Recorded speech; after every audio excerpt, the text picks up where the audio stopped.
The Galactic Council chamber fell silent as High Arbiter Vexnal raised all four of his manipulator arms.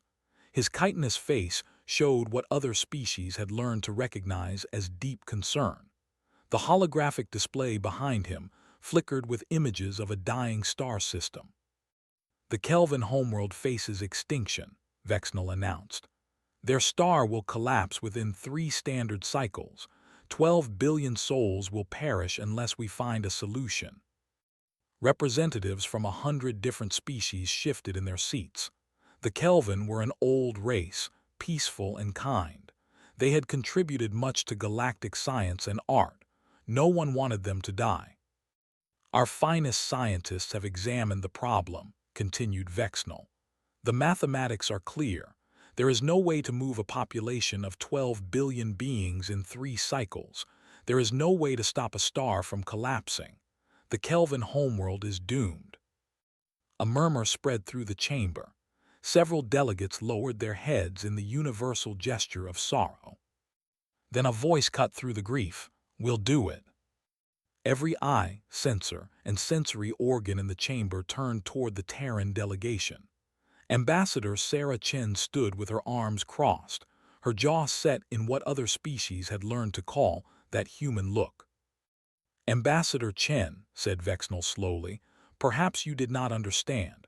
Our best minds have declared this problem impossible. The Vorton Collective ran the calculations through their quantum matrices. The Sylvan consciousness devoted 300,000 linked minds to finding a solution. They all agree. It cannot be done." Sarah smiled. It was not a happy smile. "With respect, High Arbiter, you asked the wrong people. You asked scientists. You asked mathematicians. You asked philosophers." She turned to the holographic display and pointed at the dying star. "This isn't a science problem anymore. It's an engineering problem. And when Terran engineers face impossible problems, they solve them through pure spite." The Galactic Council did not understand. They would learn. Chief Engineer Marcus Webb received the call at 3 in the morning, Earth Standard Time. He was in the middle of his 4th cup of coffee, elbow deep in the guts of a fusion reactor that refused to behave. His team had been working on it for 16 hours straight. "Webb here," he growled into his communicator. "Marcus, it's Sarah Chen. I need you." "Ambassador." Marcus wiped grease from his forehead with the back of his hand. "I'm a little busy trying to convince this reactor that it wants to work. I have a bigger problem. A star is going to explode and kill 12 billion people. The entire galaxy says it's impossible to save them. I need you to prove them wrong." Marcus was quiet for a long moment, then he laughed. "Everyone says it's impossible. The best minds in the galaxy." "Good." Marcus grabbed his toolkit and headed for the door. "I hate it when things are easy. Send me the data." 3 days later, Marcus stood in a conference room on Luna Station with a team of 47 Terran engineers. They came from every discipline: structural, mechanical, electrical, nuclear, quantum, and several fields that existed only because humans kept breaking the rules of physics until new fields had to be invented. The holographic display showed the Kelvin system in terrible detail. The star at its center was bloated and sick, its outer layers already beginning to shed into space. "Here's the situation," Marcus said. 12 billion Kelvin, 3 cycles to extinction, not enough ships in the entire galaxy to evacuate them all, no known method to stabilize a collapsing star." He looked around the room. "The galaxy says we can't save them, so we're going to save them anyway." Engineer First Class Yuki Tanaka raised her hand. "Just to be clear, sir, when you say save them, do you mean save some of them or save all of them?" "All of them." "And when you say we're going to do this anyway, despite it being impossible?" "I mean exactly that." Marcus pulled up a new display. "I've been looking at this for 3 days. The galaxy's scientists are right. There's no solution that follows the rules." Senior Engineer David Okonkwo leaned forward. "So we break the rules." "Now you're thinking like an engineer," Marcus grinned. Here's what I've got so far. We can't move 12 billion people. We can't stop the star from collapsing. But maybe, just maybe, we can move the planet. Silence fell over the room. Then Tanaka started laughing. Move the planet, the entire planet.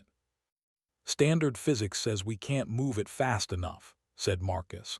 Standard engineering says we don't have the power. Standard common sense says we shouldn't even try. But, prompted Okonkwo. But I'm angry. I'm angry that the universe thinks it can just kill 12 billion people, and there's nothing we can do about it. And when I get angry, I get creative. He pulled up a new schematic. It was rough, barely more than a sketch, but the engineers in the room could see the shape of something audacious taking form. We're going to build the biggest engine in the history of the galaxy, Marcus said. We're going to strap it to an entire planet, and we're going to tell physics to sit down and shut up while we save 12 billion lives through sheer bloody-minded spite. The engineers looked at each other. Then, one by one, they started to smile. The news spread through the galaxy like wildfire. The Terrans were attempting the impossible, again. The Vorton Collective officially declared the project mathematically absurd and predicted total failure with 99.97% certainty. The Sylvan consciousness expressed profound concern for the mental stability of the Terran species. The Kreth Empire simply laughed.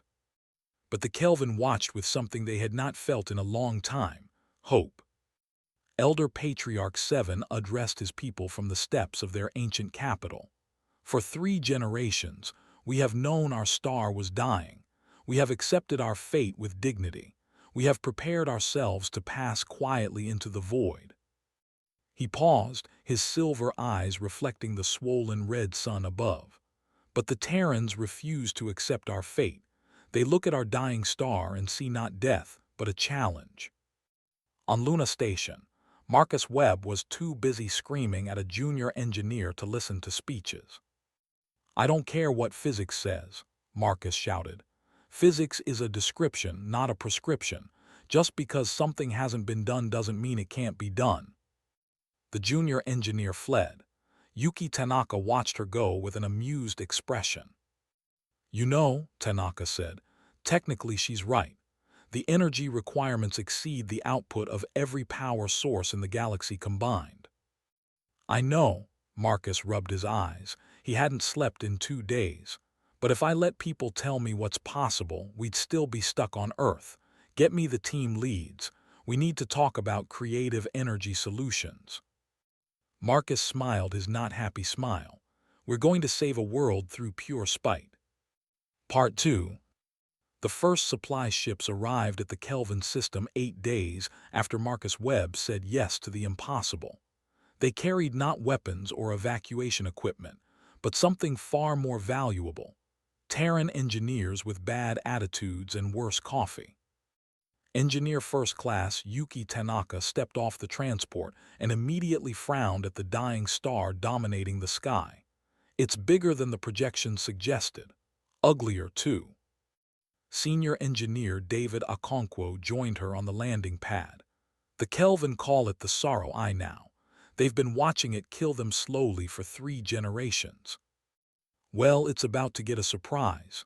Tanaka pulled out her tablet and began scanning. Where's the primary construction site? Northern continent.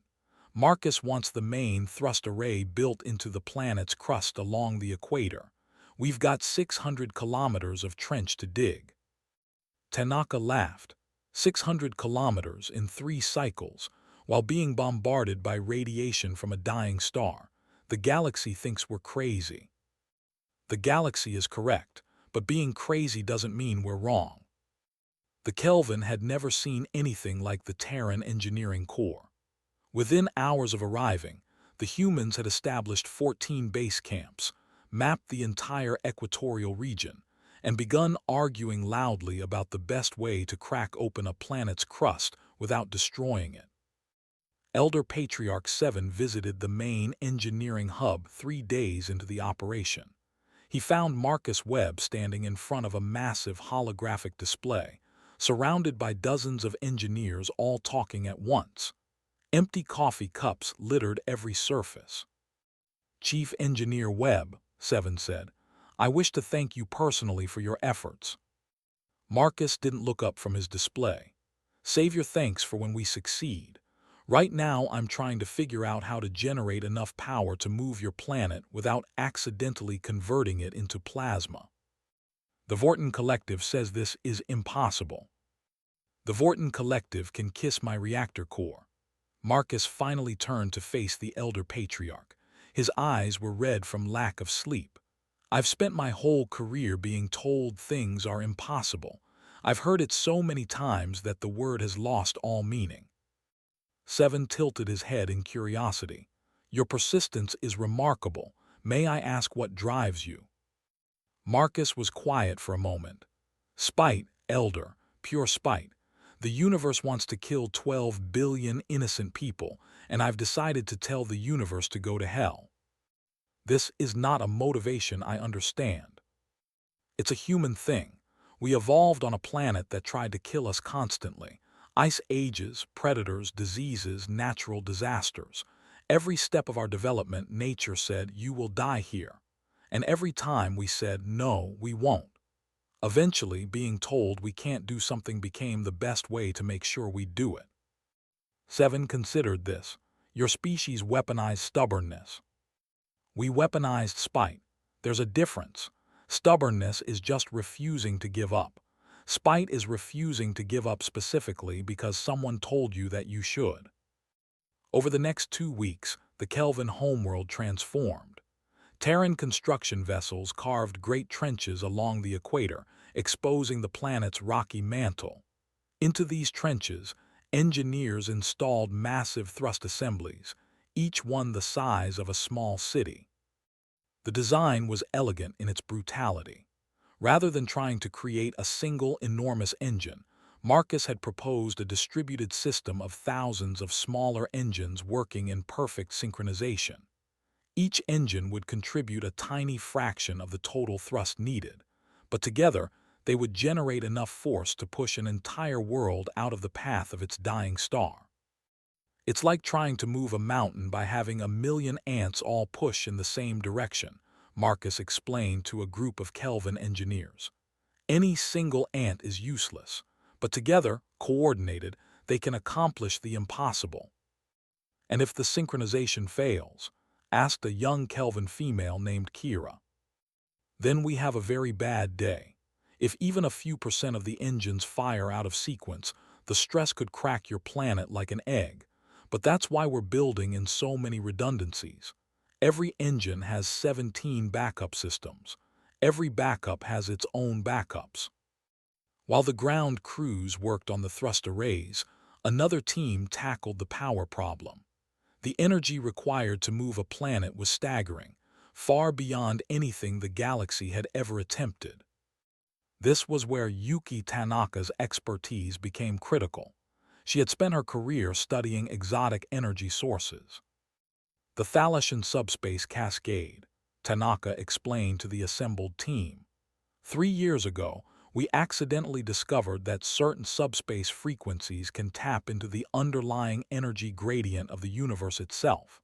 The Thalassians were furious. They said we'd violated 17 of their fundamental theorems.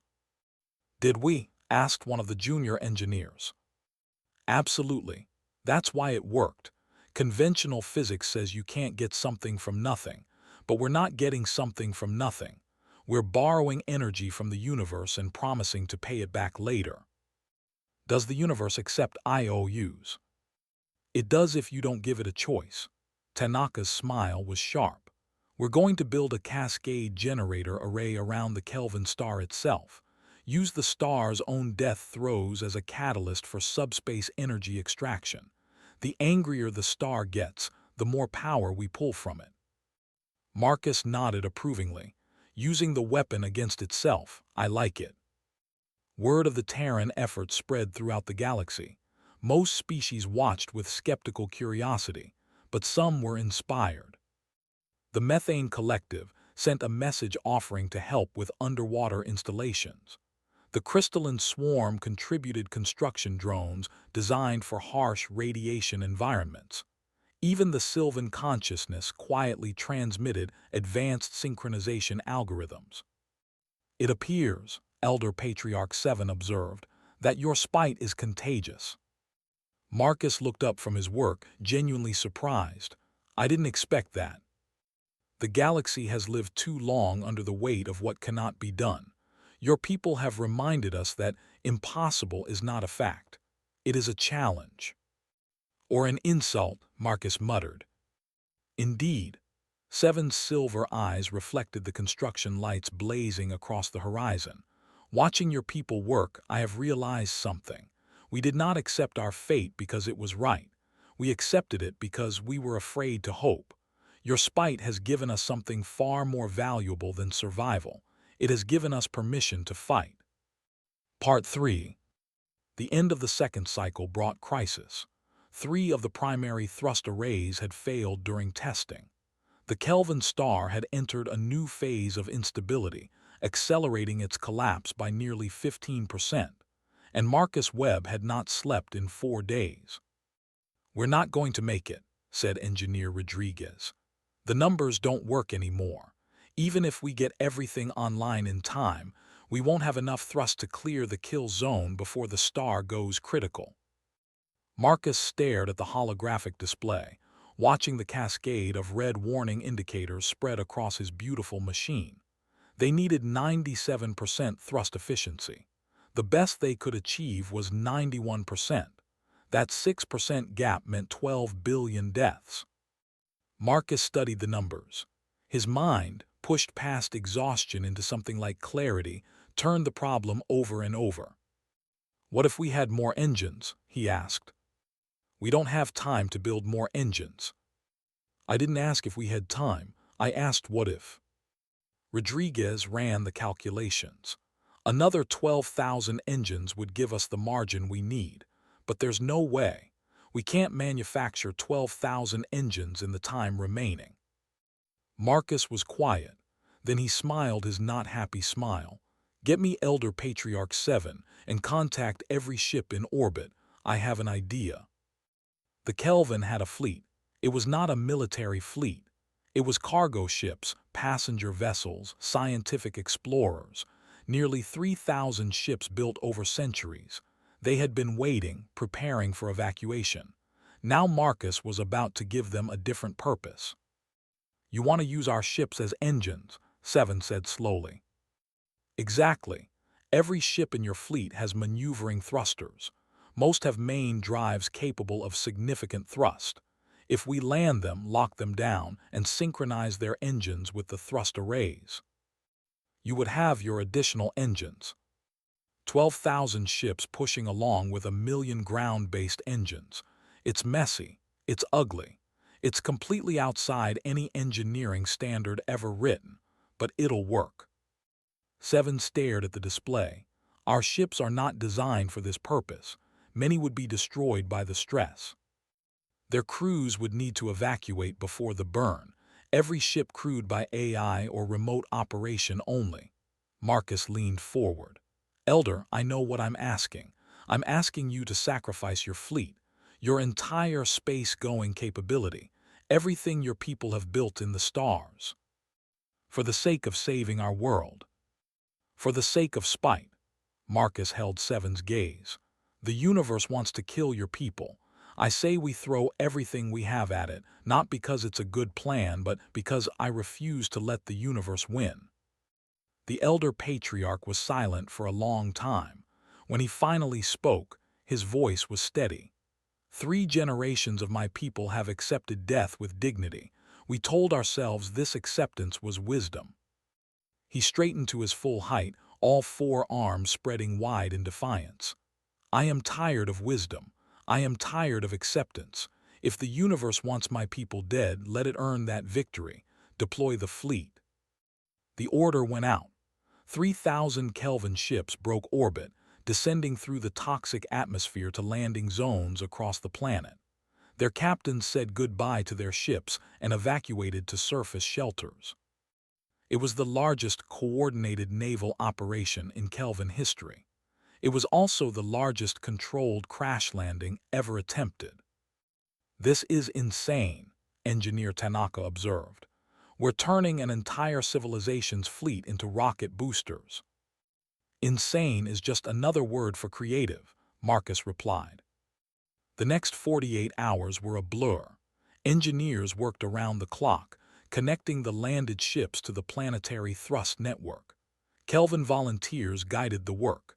Species that had never worked together found themselves side by side.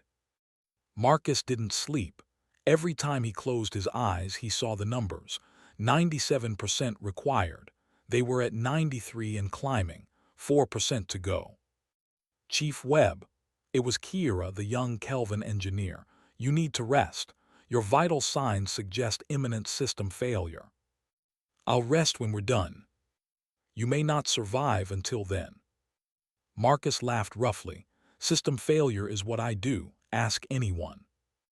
But he let Kira guide him to a chair, accepted the stimulant injection. The world came back into focus. "How long until the burn?" he asked. 6 hours. The star entered critical instability 10 minutes ago. We have perhaps 8 hours before the cascade effect becomes irreversible. 6 hours to finish. 2 hours of margin. 2 hours between survival and extinction. "It's enough," Marcus said. "It has to be enough." The final hours were chaos. Engineers scrambled to make last-minute connections. Power systems flickered and failed and restarted. 3 landed ships experienced catastrophic failures and had to be cut from the network. Through it all, Marcus Webb stood at the center, conducting the symphony of desperation. He issued orders, solved problems, made decisions that would have taken committees months, and slowly, impossibly, the numbers climbed. 94%. 95%. 96%. "We're running out of time," Rodriguez warned. "The star's outer shell is starting to separate." "One more percent, one more." And then, with 47 minutes remaining, the last connection was made. The last system came online. The display showed a number that made Marcus Webb laugh out loud. 97.3%. "That's it," he said quietly. "That's enough." He reached for the ignition control. Part 4. The burn began with a vibration that every being on the planet felt in their bones. 1,000,000 ground-based engines fired simultaneously, their thrust perfectly synchronized. 3,000 grounded ships added their own power to the chorus.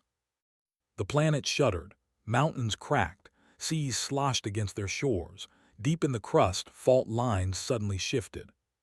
"Structural integrity holding," engineer Okonkwo reported, his voice tight. "But we're seeing seismic activity across the board.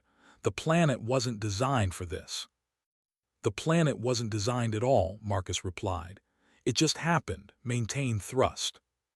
In the shelters across the world, 12 billion Kelvin experienced something their species had never known. The sensation of their entire world moving. It was terrifying. It was exhilarating.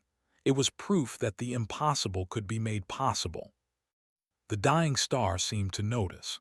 Its outer layers suddenly pulsed. A wave of energy rippled outward, racing toward the planet at nearly the speed of light. "Radiation spike incoming," Tanaka warned. "The shields are going to be overwhelmed. Divert power from the cascade generators."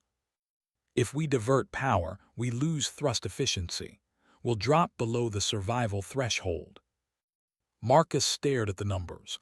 Divert power and the planet survives the radiation but doesn't escape. Maintain power and the planet escapes but gets cooked by radiation. Either way, everyone dies. He had exactly 3 seconds to make a decision.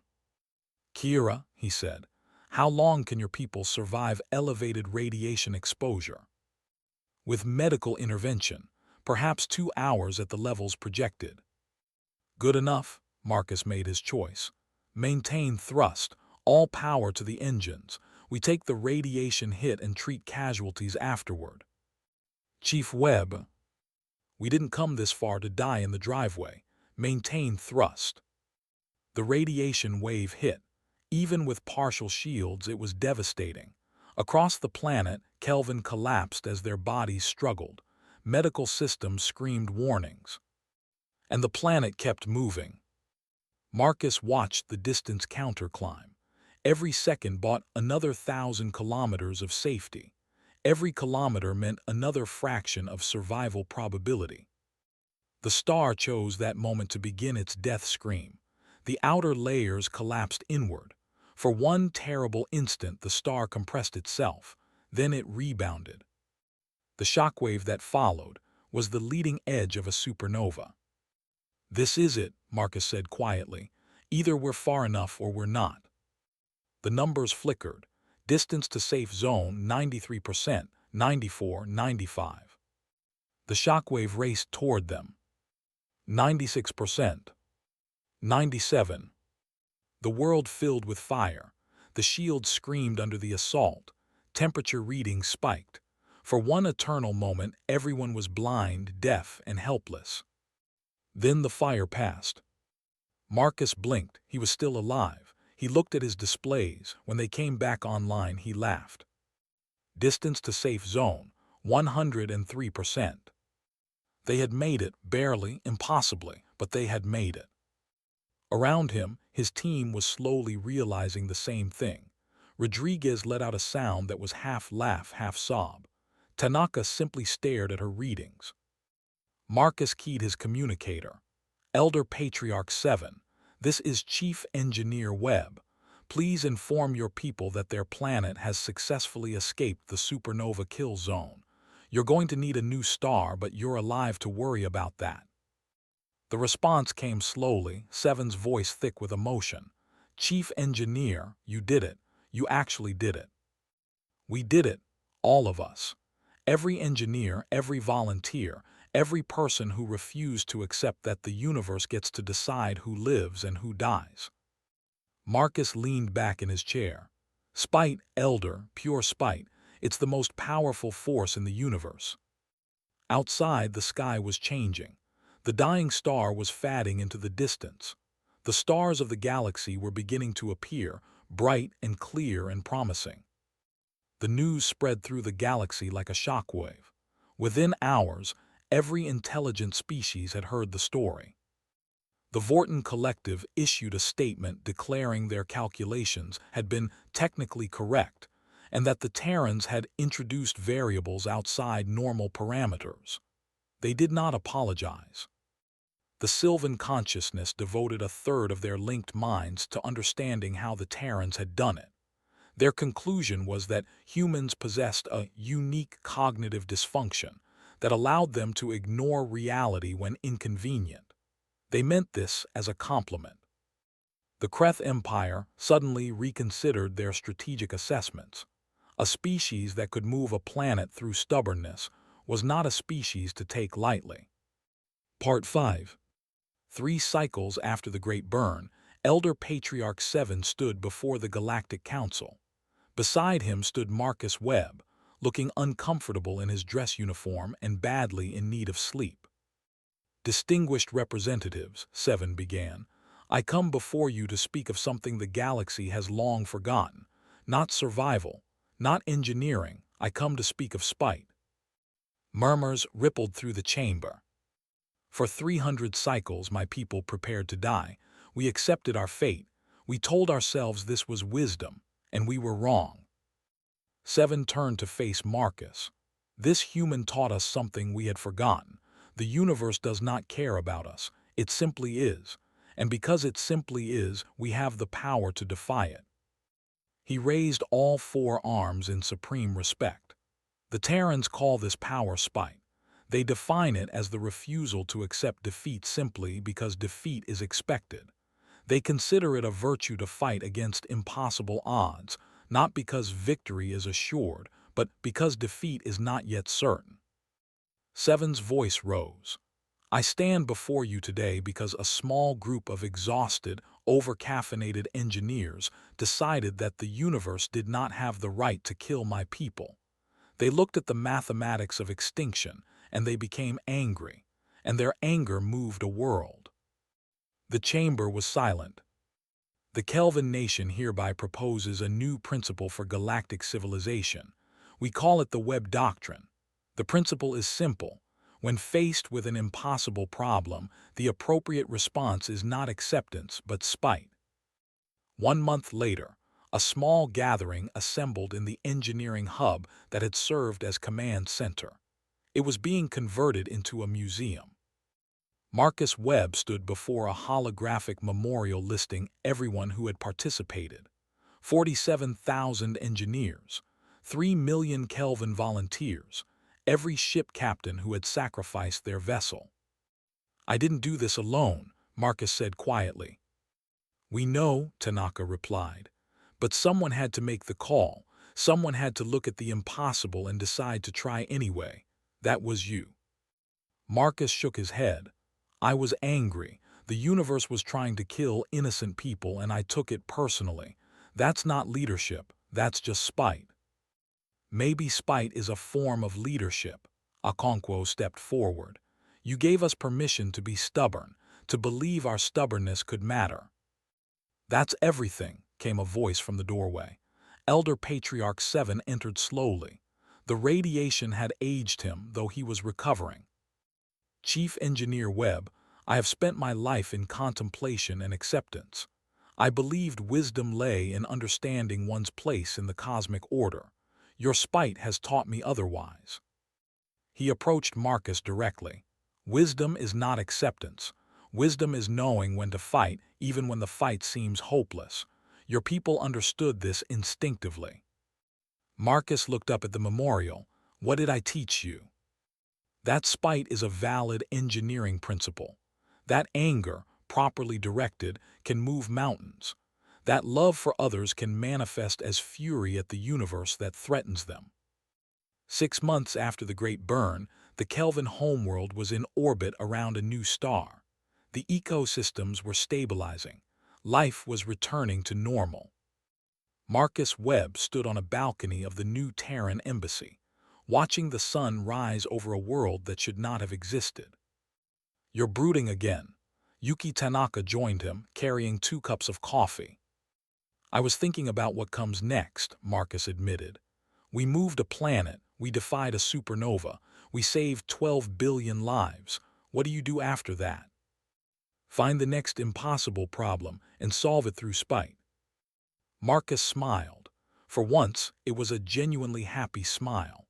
"When I started this career, I thought engineering was about building things. But that's not really what engineering is. Engineering is about refusing to accept that problems are unsolvable.